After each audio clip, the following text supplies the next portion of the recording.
Welcome to this bonus episode of Our Swift Epiphanies. I'm Tanya. And I'm Emery. Welcome, everyone. Thank you for tuning in with us today. This is going to be a little special podcast this week. And we're talking about the 3 a.m. version of Midnights. So prior to the release, we'd gotten the Midnights manifesto with this cryptic 3 a.m. super crazy surprise. Did you have any idea what that would entail? No, I knew the album was coming out at midnight. I kind of planned to stay up. Our time, it was 10 p.m. It wasn't that late at night, and I had an early work morning the next day. So I figured, okay, well, I'll listen from 10 p.m. to midnight. And then I kind of made myself turn it off and go to bed so I wouldn't be absolutely exhausted in the morning. And that was it for me. That was my night. I enjoyed as much of it as I could before falling asleep, which I barely did. I did not get a good night's rest because all that I was thinking, my head couldn't turn off, but right. I did try. Right. I kind of had a schedule the next day, but I didn't have anything super pressing first thing in the morning. So I was like, I'm going to stay up a little bit longer and listen. So I went through a couple times. I was just in heaven. I was like with these big headphones on in bed, laying there, my husband sleeping next to me, trying not to disturb him. But there was so much energy listening to this. It's hard to keep that energy contained. So then I finally was like, okay, I've listened to it through at least twice, and I've gone back to a couple other songs. I was like, okay, I'm going to go to bed, but I'm going to check social media one more time. And I got on there and I'm like, oh, there's more. I was like super freaked out because I was like, that 3 a.m. thing she had mentioned in her cryptic notes. I was so nervous because I knew you were asleep, but I did text, there's more. Listening to the 3 a.m. songs was amazing, but it was hard because I was all alone and I didn't have anybody to share that with. But I knew that you would wake up to it and be excited. So I knew that the anti-hero video was supposed to come out at 6 a.m. our time that morning. And so before I read your text, before I looked at Instagram, I woke up and I went straight to my phone, straight to YouTube, and watched the video, eyes half open. And that was the first thing I did when I woke up because I was so excited for that video. And then I read your text and started listening to the 3 a.m. version. And then I watched the video again later, eyes fully open and giving it full attention. It's so good, so beautiful, and perfectly done. Yeah. So do you feel like the 3 a.m. version flows very well with all the regular tracks, or do you think that it does feel kind of like its own thing? I think they have some sense of cohesion with the whole album, but I do think they sound slightly different in the sense that I don't think they have as many of those nods to 70s music. I think they're very much just her and her writing in a way. So I definitely think they fit, but I also definitely think that they have their separate spot for a reason. So let's talk about The Great War, this beautiful song that just starts it out. What were your first impressions? Oh my goodness. Well, it was 1 a.m. for me. So I was in a trance. I was already swimming in beautiful music, and then I got more. It was just this extension of ethereal exhaustion of being up in the middle of the night, and the lyrics just mesmerized me. This to me is classic Taylor poetry in the most beautiful and lyrical and classic literature way. I agree. I think mesmerized is a good word to go along with this song because the sound of the music itself is very mesmerizing. It's very beautiful and deep and rich sounding. And then those lyrics, in my head, The Great War it's realism. It's these deep, dark themes of hurt and pain and injury. And yet it's lovely. It's beautiful. The way that she uses these metaphors to express the dire circumstances that a relationship can be in, to still love each other through the war and to come out the other end stronger because you went through a war. And I just love that imagery of such a big fight that they got through. I think it's incredible. Some of my favorite parts are one when she says, "My hand was the one you reached for all throughout the Great War." And I think that's beautiful because the person that you're fighting with is still the person that you love most in the world. They're still the person that you find comfort in. So even though they might be the bad guy right now to you, or you're fighting this war, they're still the one that you want to turn to because you're sad and you need that comfort. And then I also love all the times she promises, "I will love you more if we survive this." That's a good perspective to have, that if we survive, we'll be stronger. And that's a reason to want to survive. That's a reason to hope for reconciliation. There's always a reason to try and to work it out. And if it doesn't work out, then we pull out the karma and better than revenge. But there's always a reason to fight for it. And I think that's sweet. I do love that sentiment. And I love that she has grown into that and realized it's not about fairy tales and always getting your way. It's about working together and fighting for something worth fighting for. The sentiments in this are so real and so beautiful. And I love the imagery of the things that are so hard, but then the imagery of the beautiful things that come in, especially as they're getting to the end of this great war. So it's beautiful. Absolutely. I want a movie made out of this song or a That book. would be incredible. Mm-hmm. So speaking of wonderful, Bigger Than the Whole Sky, What I'm noticing with every single one of these 3 a.m. tracks, they are so visually stunning that they could each be an entire story or an entire movie.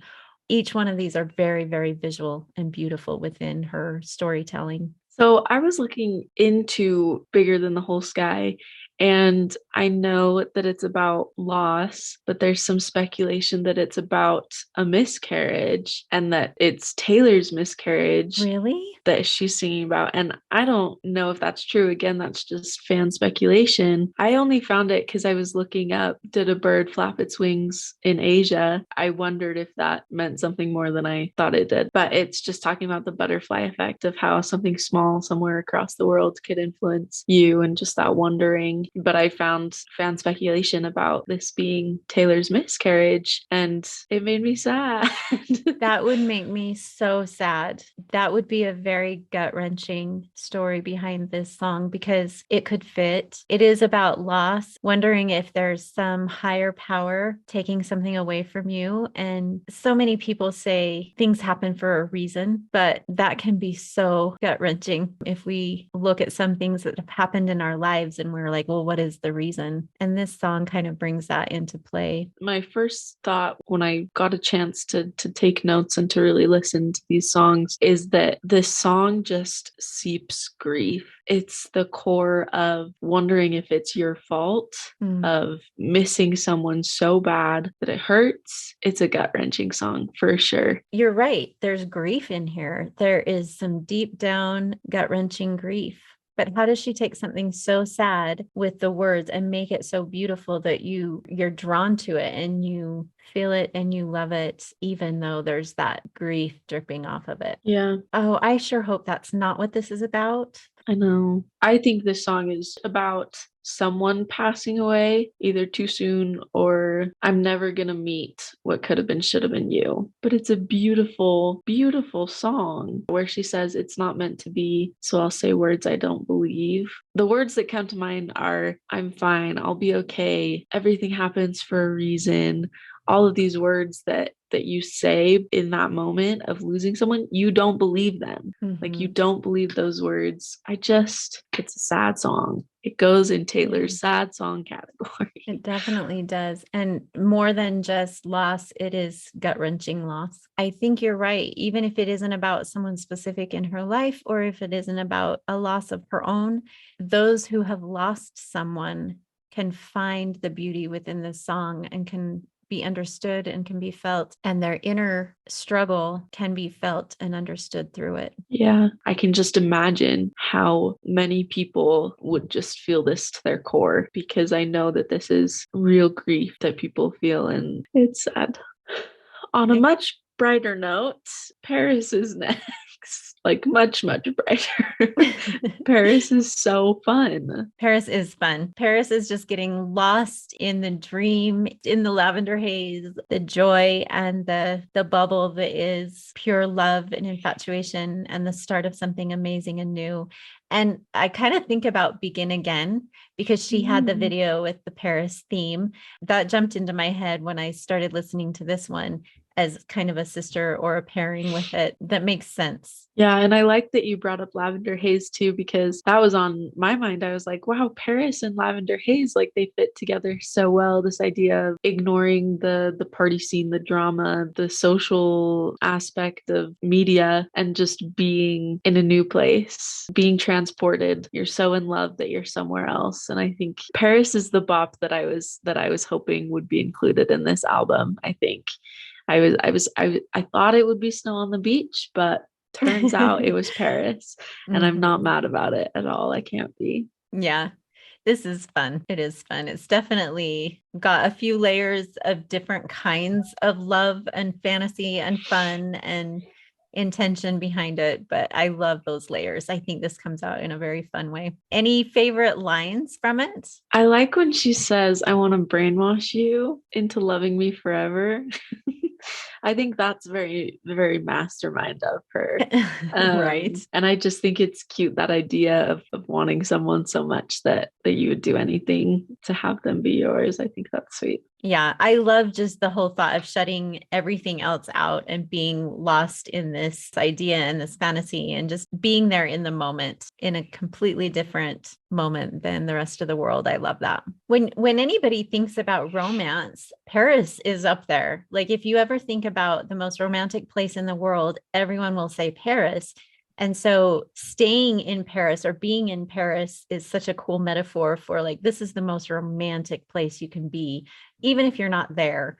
But being in Paris is a state of mind. It's a state of being. It's a state of relationship. It's a state of the love and the romance. And I love that. So moving from one of the most romantic sentiments, we move into high infidelity, which isn't super romantic. How do you feel about high infidelity? Well, just you saying that pointed out how much of a yo-yo these 3am songs are. We go from a big old relationship fight to a loss to a bop to infidelity. I know. I'm getting whiplash just talking about it now. We have some of everything at 3 a.m. And I think that's the whole point, is that at 3 a.m. it could be anything bouncing off of every different direction. High infidelity. I will say I've never related to infidelity, but this song is so fun to sing along to. It is. Why is this so fun to sing along to? I don't live in the lyrics, but I love the song. It's interesting to love one that you don't connect with on a lyrical level. Yeah, I definitely feel the same. I do think that there are just some lines that just cut deep. Are you thinking of, there's many different ways that you can kill the one you love. The slowest way is never loving them enough. You're right. Even if you don't relate to the rest of the song, people can understand those two lyrics. And maybe that's why you can understand like why somebody would be unfaithful, because they're slowly dying. The imagery that she pulls out, do I have to chart the constellation in his eyes? Do I have to tell you how he brought me back to life? Like in that moment of someone realizing, oh, I didn't realize how low I had been until someone came along and made me feel alive again. She just writes it so beautifully. Of all of her songs, this one has the most one-liners, the one-liners that are so solid and strong. And put on your records and regret me. That says a whole story in one line. Put on your headphones and burn my city. Another one line. Your picket fence is sharp as knives. All of these one-liners that give you a whole story just within the one line. And they're all jam-packed into this beautiful, strange song. Dragged my feet right down the aisle. I'd pay if you'd just know me. Mm-hmm. Like, come on. These lines that just cut deep, straight for the throat. Yeah. Like every single line has so much to it. I think that's why it's so fun to sing. Yeah. Because the lyrics are clear. Like they're just powerful. I'm starting to think this might be one of my favorites. This is one of the ones that I go back to and listen to over and over because it just has so many beautiful lines in it. Yeah. Fun Absolutely. song, not such a fun topic, but a very fun song. Yes, absolutely. Okay, let's move on to Glitch. I loved listening to Glitch. I wish that I could hear it for the first time again. By the time that I got to Glitch, I had stopped following along with lyrics at this point because I didn't want to wake up my husband. So everything was kind of turned off. I was laying there in the dark and I could hear the glitch in her voice. I don't know Mm. if you've heard that, but there's this techno kind of feeling or glitch to her voice that, like, I wish I could hear it for the first time over and over and over because it hit me so strong. And I loved that. It's not only the lyrics, it's how this is produced and the sounds that go along with it and how it's recorded and the music and the instruments and all of those things. I was like, this is so masterfully produced. Mhm. I think of all the songs that make up the whole Midnight's album, this one to me was the most fun production of music of Yeah. all of them. I definitely think this one has the best connection of sound to topic. You hear the title Glitch and you think of what it sounds like, and then you also look at the lyrics and you think, "Oh my gosh, it fits so well." Yeah, they did a great job producing this one with Mhm. the lyrics of this being a glitch in the system and the music behind it being very techno, very glitchy. Mhm. Just, I think it's wonderful. I also think this one is very relatable. I love where she says, I'd go back to wanting dudes who give nothing. I think there's this almost culture of people who have a type and it's not the person that's good for them. Mm. Or just you have this idea that you keep dating the wrong guys, the wrong guys, the wrong guys. And so you're so used to sweating them out, which I think is just a masterful lyric. You're used to certain relationships, you're used to being used a certain way, you're used to all of this stuff. And then when something goes right, you're like, is it right? Because this is different than I've ever experienced. So something must be off because it can't be this good. It can't be this wonderful. It can't be, there's got to be something wrong. And it can be the right thing when you feel like this is different. Can this be real? Yeah, I love that it kind of shows this shift from being into guys who give nothing to 2,190 days of love blackout. Again, with the imagery, with the lyrics that just make you understand immediately what she's talking about. Like, You feel like it has to be counterfeit because how can this really be happening? yeah, I think there's been a glitch. It's so fun. I love this one. I agree. So we go from, not believing this beautiful love can exist, but it's happening, to would have, could have, should have. And this brings in a totally different angle and a different view and a different perspective, a completely different relationship. Another whiplash from song to song. Would have, could have, should have just makes me sad. The more I look at the lyrics, the more I read them, the more I read into them, it just hurts. My soul and my gut. The lyric that sticks out most to me in this song is, if clarity's in death, why won't this die? Mm-hmm. Like, that lyric could apply to so many different things. And then you just pair it with all of the other lyrics in this song. I don't know. I don't know how to explain my thoughts on this song other than it's gut wrenching and it hurts my soul. And I just wish that the world was a better place. I just Yeah. wish the world was a better place and that people were better. That's all. With this song, I just think of this huge wake that was left after this relationship and all of the things that were changed because of this relationship, and not just the relationship, but the person in the relationship, all of the changes that were made, all of the things that were lost, all of the things you can't get back because of this situation. And my favorite lyric of this is, I regret you all the time, because there are some things in our past that just don't go away because they've left such a huge impression in all the wrong ways. It affects everything. I think this one boils down to it never should have happened. And because it happened, so many things have changed. So many things are lost. So many things are different. But that should not have happened. And you just feel off the rest of your life when you think about it or when you see something that is a result of it. You just feel off. Yeah. This one is heart-wrenching. gut-wrenching, soul-wrenching, Yeah. all of that.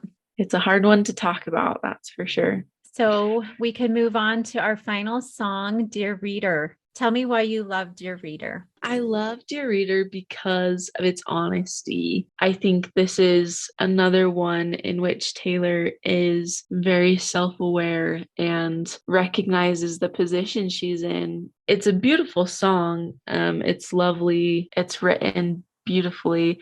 But I think the lyrics and the meaning behind this one are really where it stands out for me. Yeah, I think you're right. She is very self-aware. She always has been. She was able to start that life with grace, and she has continued with grace and been able to shoulder that huge burden of being in the limelight. And I think she sees herself in that anti-hero, that vigilante, that morally gray situation of my life's messy and I don't want to be responsible for you thinking that I know what I'm doing or that I have my life fully put together. But I personally believe that sometimes that's the best person to take advice from, is someone who doesn't have their life together, but who is able to get up and is able to try and recognizes that they're not perfect and they don't have to be, and they're just working to be better. But again, that's a big burden to bear if we're all expecting her to be this person that we can turn to for all of our life advice. Yeah, I think she's always been a person who has figured out there's a balance. There's a balance to celebrity. There's a balance to relationships. There's a balance, a good and a bad, but there's gray. I mean, she kind of has this whole spectrum of understanding and where you're going to be in the balance in any given situation. And what I love about this song is that she brings that balance in as well. She knows the humanity in it. She knows the reality in her own situation, and she knows that she can't have all the answers. And so we shouldn't look for all the answers from her. But she'll give the advice where she can, but yet be careful, because you can't look for all those answers in one person. You can't be the role model for everybody. Yeah. I love this Midnight's album. I'm so glad she gave it to us. I'm glad she gave us not only the 13 tracks and then the bonuses, but also the 3 a.m. edition. And she just is so giving. And we were in the car a couple of days after the album came out. And of course, we were listening to it because I've had it on repeat since it came out. But my 17-year-old and 15-year-old were in the back. And my 17-year-old said, Taylor Swift fans are so lucky. And I was like, why? Do you love this album? Is this like your favorite? And he's like, well, it's good, but like they're so lucky because they get new music all the time. And he just talked about how we get a lot. We've had a few new albums. We've had some re-releases. We've had all of this new stuff recently. And he hasn't gotten anything new from his favorite bands in the last few years. And so he was talking about how lucky Taylor Swift fans are. And we had to agree. We were like, yeah, we are very, very lucky. Better than any other fans. She's always giving us more. And I love that. And I hope she continues to. Well, I don't see her slowing down anytime soon. She's got some stuff on her plate. She just announced a world tour, and I'm sure she's working on re-recordings because we've gotten some clues on that. So I don't see her slowing down anytime soon. We are the luckiest fans on the planet. Absolutely. For sure. So next week, we'll have a full-length podcast episode for you guys. It'll be a themed episode about juxtaposition, everything from songs that contradict themselves or multiple songs in an album that speak from different experiences or emotions, everything about the human experience and how Taylor speaks of multiple things at once. We talked about that a little today with the 3 a.m. versions being Whiplash. But we're going to go into a little bit more throughout her eras of these songs that seem to contradict each other, but really they just speak to how we live with multiple emotions and experiences going on in our lives all at once. Thanks for listening to this bonus episode of Our Swift Epiphanies. Follow us on social media at Our Swift Epiphanies for behind the scenes and bonus content, and subscribe to our YouTube channel for exclusive video content.